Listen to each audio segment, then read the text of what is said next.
Hey, what's up, IE Sports Radio family?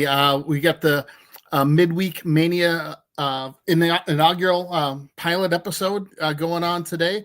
It's going to be a lot of fun. We're going to be talking baseball, Red Sox, Dodgers coming up here. So first, got to introduce the combatants here in the ring. First of all, we're going to be starting with the visitors. So the Dodgers are going to be playing the Red Sox in Boston. So first, let's welcome our Southern California insider, Taryn Rodriguez. Welcome to the stage, Taryn. How you doing? Hey, I'm doing good. All right, awesome. So huge baseball fan, Dodgers insider. Then let's also have Brian join us, who is our Boston insider for IE Sports Radio. How you doing, Brian? I'm great. This is a pilot episode. You got two of the most storied franchises in MLB baseball. Our future we're going to be future co-hosts in these episodes, but we're going to play the roles of the challengers today. I am great. Dodgers, Red Sox. It ain't Boston, New York, but Boston, LA has gotten through some hits in the sports lore over the years. Let's get started, shall we? Woo! Yes, let's do this. Yeah, all right, let's get this going. So, first face off, let's go. We got the like I said, got Dodgers, Red Sox 3-game series starting on Friday. Guys, let's see. Visitors go first here, and why don't you start us off? Who or what are your X factors in this series? Well, I think it's all about getting the early start when it comes to getting on the board when it comes to facing the Red Sox. I mean, the Dodgers have been hampered by injuries, lots of injuries that have been dating all the way back to March. It just seems to get worse and worse. So overall for the Dodgers, I think they got to set the tone when it comes to this series. They have to get off to an early start because they're actually playing in Boston, and as you so very much mentioned, and they really need to not get intimidated by playing at Fenway Park, and they really have to prove themselves because they've not looked all that impressive. I mean, obviously they took 2 of 3 against your Minnesota Twins, Glenn. Sorry to have to bring that up, but the Dodgers, that's all right. Start winning games. They need to know how important this series is, just because every win, every game is so precious. So I think taking this series like it is seriously, they have to set the tone big. Great. That sounds good. I think you hit the nail on the head there. Their bullpen has been a little bit down lately, and they got to get off to a big lead in order to pull off that win. How about you, Brian? What are your thoughts? What's your X factors? My thoughts, my wonderful, crazy thoughts without the as. All right. So I said before, if you've been following through my insider videos when I've been doing the Red Sox, well, we were on a 10-game winning streak before the All-Star break, right? And our starters were pitching well. Giolito is pitching great. Obviously, Crochet has been an outstanding pickup. Sorry, Adam, if you've been watching. Josh, he hates my teams. But anyways. Thanks, Josh. Anyways, the Red Sox I've been saying, they have a tough NL competition. They're the only team. We have the toughest strength of not only the whole American League, but National League in terms of scheduling. They were playing the Nationals and the Rockies before. Anyway. Sorry, I just wanted to give you a little ding there too, because it's a great point. Keep going, please. All right, so we had the top division leaders in the whole National League was struggling against the Phillies, including a controversial catcher's interference where the guy didn't even swing and Marsh went down for the Phillies to score. We played the Chicago Cubs this past weekend, where our only victory was on Crochet Day, and we got a big home matchup against the Dodgers where there's a lot of anticipation, especially this is the first time a Boston team's been playing. I know they're different since the infamous Coldplay concert at Gillette Stadium Tuesday, where we always be. And I'm afraid they may have peaked, but Crochet's been pitching so well. He pitches against Kershaw this weekend, this on Saturday night, baseball night in America. So I am ready to move on. Tough stretch. Hopefully the Red Sox are motivated at home. So what do you think of Adam's comment there about the Cubs being Boston's kryptonite? Yeah, I absolutely agree. Especially when Suzuki, who's been phenomenal for the Cubs, destroyed us in the first inning on Friday in the afternoon when they got back to play. So they're right. Cubs and Red Sox, I'll talk about this another time, are very similar, opposite curses, opposite conferences. But I'm ready to get in the next round. Thank you very much. All right, let's so moving on to the next round. What do you for each of you guys? So we'll start with Brian though first. Kind of take turns. What do you feel your team, the Red Sox, could take advantage of for the other team going into the to be in your team's benefit? Sorry. So we got a couple of advantages because Shohei Ohtani on Sunday is designated to face off against Walker Buehler, who was a guy who infamously got the last out as a Dodger to win the World Series last season in the evil empire itself. So it's a good opportunity for the Sox to get some hits because they really need the hits because Ohtani hasn't pitched in a long time. He's just been hitting, and he's hit 5 consecutive home runs, including against your Twins today. And we need guys like Trevor Story to step up. Every time that man steps up, he's a shortstop. They win a lot of games. Every time he goes 0 for 4, 0 for 5, when the Boston fans want him out of here, they always go on losing skids. The Red Sox are a definition of a hot and cold team all year long. Seeding Rafael has been phenomenal this year. If he can get he's been the best hitter in runners in scoring position for the Red Sox, which is surprising. Yes, he got snubbed at the All-Star game, but we brought up Roman Anthony, who has a great on-base percentage so far. Yeah, he hasn't gotten the power home runs, but he's learning. This is good experience with some of the young guys, Navarez as a catcher and Romy Gonzalez. Hopefully those guys can step up. And obviously Jarren Duran, if he hits leadoff, they don't always win games, but this is my opportunity to just take advantage of 2 out of 3 pitching matchups that aren't the same, because you got Kershaw versus Crochet Saturday night, which I expect to be a low-scoring affair because the Red Sox have struggled to hit against good pitching teams. So if we can hit Friday or Sunday, we have a good chance to take at least 2 out of 3, but they haven't been playing well. And back to you. All right. So let's hear from Taryn. What do you have to rebut everything that Brian said? Well, I think the Dodgers have the offensive output because if you look at some of the Red Sox games outside of maybe the final game against the Cubs in their series, they haven't been overly explosive. They have not really had the offensive output that most teams have been expecting. And even against their series against the Rays, where they won all 4 games, they hadn't really been able to put all together a lot of runs. They scored 4 runs in the final game, 1 run in the third last game, 5 runs where they narrowly wound up winning that one 5-4, and then 4 runs 4-3. And against the Cubs and Phillies, they haven't been overly impressive. And currently the Red Sox are down 5-1. They just recently scored. But overall for the Dodgers, I think they just have the offensive output. Yes, they've been losing games left and right, but I think it's been a little bit more of a lack of pitching and just being depleted in that category as opposed to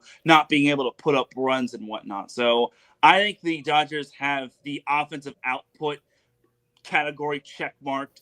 I think for the Dodgers, as long as they pitch well and they don't let everything go out of hand, I think the Dodgers can take advantage of the Red Sox and their batting woes and whatnot. All right. I got to ask, though, how did you guys not rock Chris Paddock today? I think he went at least 6 innings, only gave up 1 run. Or you guys got to the bullpen. Sorry, just had to throw that in there because I know I'm supposed to be the referee and just kind of keep things going between the two of you. But I know I just got to share that my Twins are pretty disappointing. So anyway, let's move on to round number 3, the lightning round. All right. Excuse me. What is your game plan for your team? And what do they need to do to win this series? Taryn, we're going to start with you again. Well, I think they just got to get the early jump on when it comes to the Red Sox. I mean, both these teams have a lot to fight for. The Red Sox obviously are trying to fight for a wild card berth. They know they can ill afford to lose another series, and they actually have to prove to everyone that they actually can beat some good teams, because ever since the All-Star break, where they wound up going on that win streak, beating the Nationals, Rockies, and Rays, they've lost four, possibly five, out of their last six. So I think for the Dodgers, this is the best time for them to just pounce early and whatnot. And they got to have all their hitters step up. I think they really need everyone to step up in terms of who's available. I think for the Dodgers, they know they can beat some of these big-time teams. They're able to do so against the Giants, but now they need to do so on the road against the Red Sox. They really need players like Mookie Betts and Shohei and Freddie Freeman and all these other players to step up, just because these players are well known and they were a key integral part of the World Series run last year. So I think for the Dodgers, they just need to have everyone all hands on deck like they're actually playing for a World Series. All right. Yeah. Yeah. You guys do have some of the best hitters and highest paid hitters in rosters in all of Major League Baseball. So again, as a Twins fan, I'm a little jealous there. Owners actually invest in the team. But anyway, so you mentioned Kershaw earlier. Is he still the pitcher that we all remember him being, or is he was the whole All-Star game commemorative thing just a sign that he is a little over the hill, or that that's everybody's perception, or am I a little off on that? I think for Kershaw, he's obviously getting up there in age, and he hasn't really been healthy as much. But honestly, I still think he's still got it a little bit. I mean, obviously, you can't outrun Father Time, but you have to admire what Kershaw has done. He had 3,000 strikeouts and so on and so forth. He's had amazing accolades. He's a two-time World Series champion, which I think is awesome. And he definitely, I think he still has it in him. It's just kind of getting to the point where he's running out of time. And I hate to have to say that, but he doesn't really have that pop like he did back in his day. But hey, if he's had an amazing career, amazing baseball career, and I hope that he just continues to have one last push for a World Series championship. Yeah, I agree. He definitely is a Hall of Fame pitcher. Sad to see that that happened to their Father's Time to catch up to any player. All right, Brian, how about for you? This question: what's the game plan for the Red Sox, and what do they need to do to win this series? First off, a very simple game plan would be to just show up and hit, baby. Because the Green Monster not only is an iconic landmark in Boston, I don't say my ass, so I'm saying AH, I don't care.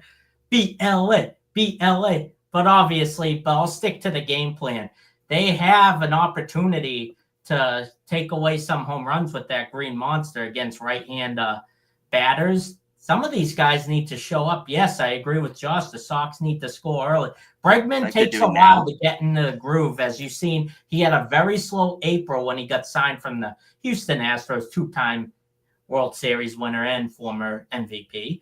But Bregman needs to show up and hit, and they'll win at least one of the game. And if Abreu shows up, who scored 2 home runs in their opening day game against the Rangers, anything's possible, because Roman Anthony's going to get some base hits. He ain't going to have those power home runs. Hopefully Meyer can get some experience, but Navarez has to stay concentrating. It's going to be a huge pressure, like a World Series type atmosphere. That's the cheapest ticket to get in the game this weekend is Sunday's game at 1:30, according to some of the ticket scalpers and data, which is pretty high considering they're not the New York Yankees and they're the Dodgers. They're the reigning defending world champions, as Boston and LA is very intense when it comes to basketball lore with the Celtics and the Lakers, including all the past of Larry Bird and Magic Johnson and the days with the Big Three and Kobe. But we obviously need to focus on this weekend. Kike Hernandez is still injured, but Freddie Freeman is a great base hitter for the Dodgers, and he's a great first baseman. Yeah, we have a lot of cap space since they traded Devers to the Dodgers' arch nemesis, San Francisco Giants, which he hasn't done much until yesterday. But anyways, which is supposed to be good for the locker room, but we can't be playing the Nationals and the Rockies every single game, as we know, especially since they're not in the same league. the Dodgers, Ohtani's going to show up and hit. Is the pitcher still there? He's kind of like Babe Ruth and what Travis Hunter in Jacksonville is going to aspire to be, a two-way player. We know he can hit. He's had 5 consecutive home runs as well. And Mookie Betts, who can forget him? He was one of the most beloved Red Sox on the 2018 team. That trade by John Henry still haunts me when they traded David Price and him for guys like Jeter Downs. Verdugo is no longer on the team. Are you kidding me? That set the Red Sox back to the point where they only made it once in 5 years since the pandemic. And this is an opportunity for the Sox to prove themselves in front of a big crowd. Is this team going to be buyers or sellers at the trade deadline? These guys have to just hit, because you got Crochet pitching, you got a motivated Buehler, and you got Brian Bello going Friday night. So, and he's been showing up against good teams.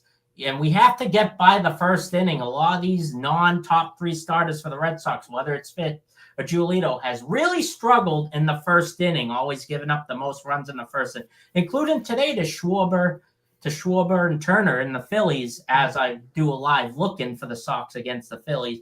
These guys need to pitch in the first inning, not give up any home runs or RBIs. It's tough because the Dodgers are one of the best teams in baseball offensively. They got the second most home runs in the whole league besides our arch nemesis, the New York Yankees, and the Sox are top 10, but they're the top 5 in RBI. So we need to hit, and we need to not give up early runs so the Sox can come back and not rely on their bullpen besides Chapman. Chapman's been doing well. Everyone else has been struggling in the bullpen, including giving up the bases loaded. That controversial catcher's interference call Monday night in Philadelphia. And that's what I got for the lightning round, folks.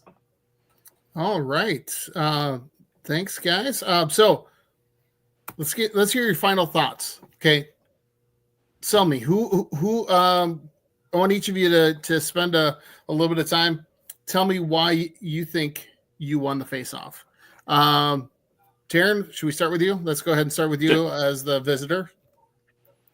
Well, for starters, I definitely think that the Dodgers, why I think I won the face-off, is because the Dodgers are the world champs and everyone is gunning for them. And more importantly is that the entire NL West is right on their coattails and so on and so forth. So overall, I also should make note that the Red Sox, after I just said the Red Sox have not had good offensive outputs as of late, they just scored 6 runs in the top of the 5th inning. But that's something the Dodgers need to avoid when they face a team like the Red Sox, because this is actually an interesting matchup. And something else to make note of is that there should be some players, and Dave Roberts should have that pain from 2016, where they lost to the Boston Red Sox in the World Series. And there was some pain in my chest too when I saw the Red Sox Red Sox beat the Dodgers. So all in all, I really think this is an important series for the Dodgers. I mean, every series is important, but if you look at the standings, the Dodgers are only 4.5 ahead of San Diego atop the NL West.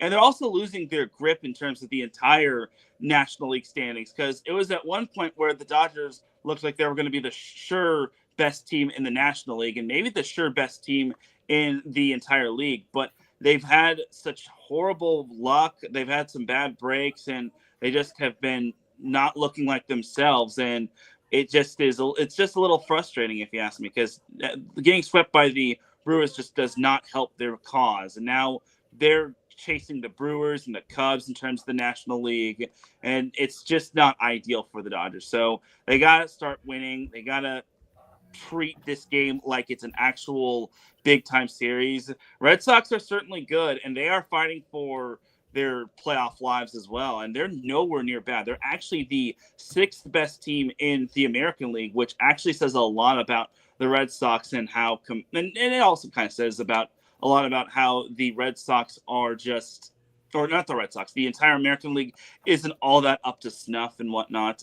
But it speaks to how the Red Sox still have a shot at the playoffs, even though the entire American League East is just so darn competitive, and how the entire American League is up for grabs, considering the National League is, in my opinion, a lot better. So all for the Dodgers.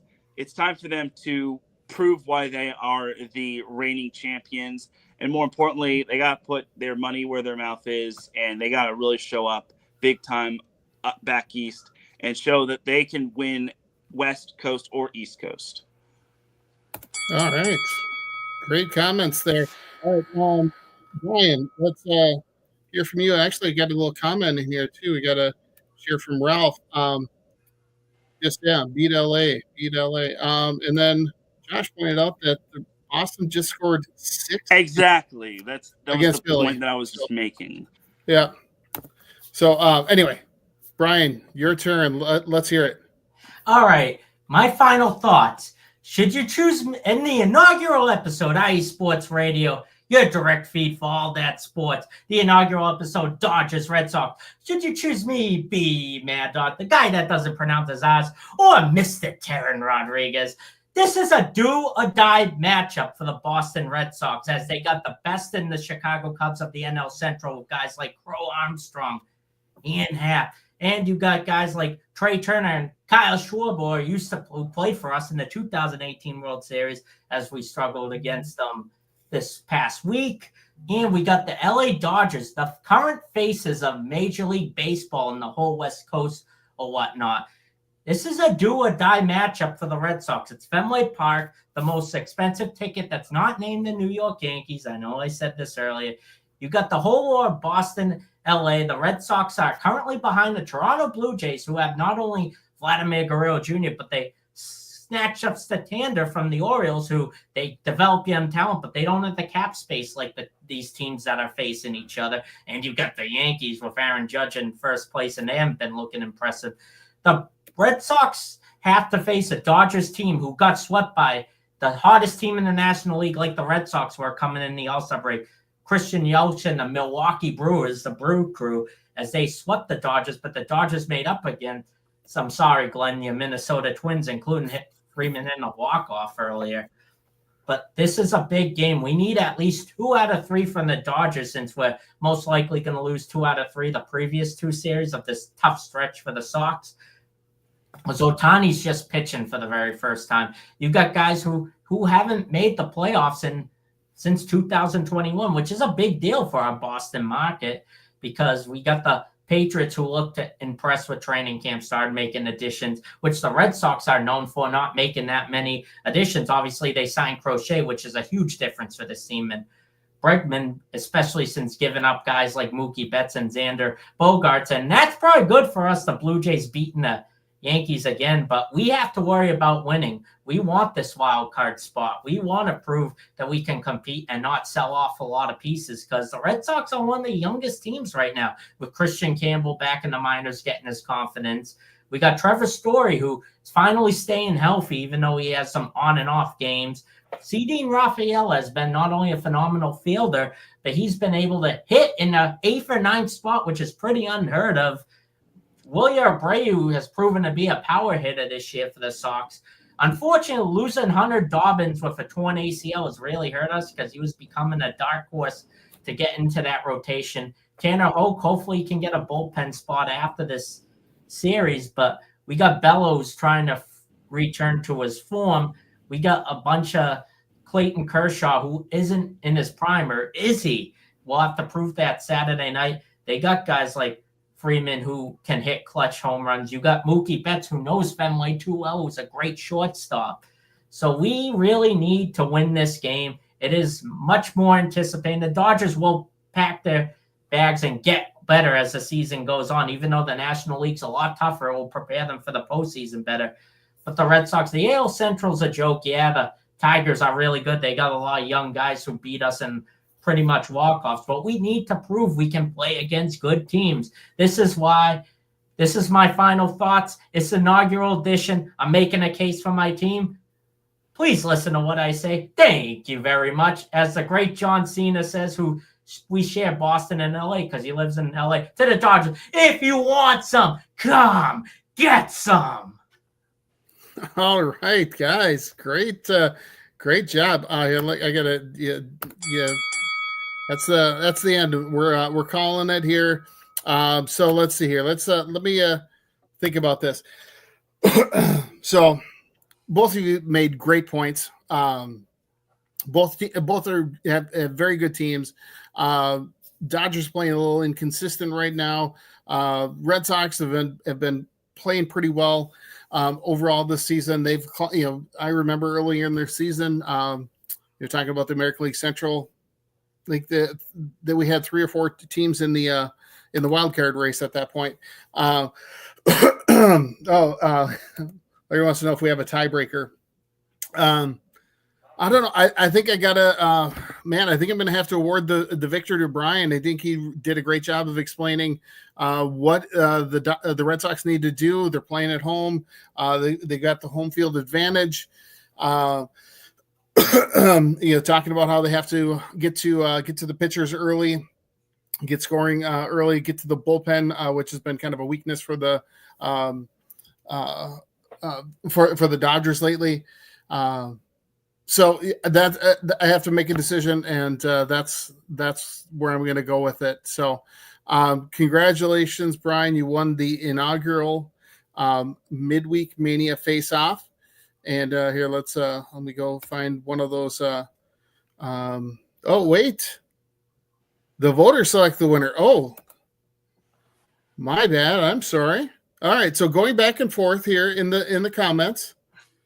So we got vote for Brian from Josh, and Larry's going with Taryn. Okay. Oh, so we have a together. Oh, do we need a tiebreaker then? Ralph? Oh, where's Ralph? Are you still here? Oh, Joey Jets says Brian wins. Thanks, Joey. All right. Did give you Marshan. Oh, and Ralph just voted for Taryn. So we back to needing another tiebreaker, I guess. We got 2 and 2. Anybody else out there? Love to have some more comments. I mean, let's call it a draw. All right. All right. Fair enough. Fair enough. Brian did make some compelling points, and again, well, you both did. I got to give you guys credit for that. Awesome. Great, yeah. As Josh says, great debate. You guys did a great job with that on both sides. I look forward. Tell us a little bit more about what next week's show is going to look like, because this was the inaugural one. You guys are going to be hosting it next week, and then having 2 other insiders on to have a similar type of a debate. Right? Correct me if I'm wrong for that. Yep, and I'll go first. So the point of this show is to get people excited for upcoming matchups. Obviously, summer baseball's the only act in town really that is an individual sports. Yes, you got plenty of auto racing. You got the MLS and NWSL, don't get me wrong, but we can do that someday. But when football season comes, we'll do most likely a game of football, a game of baseball.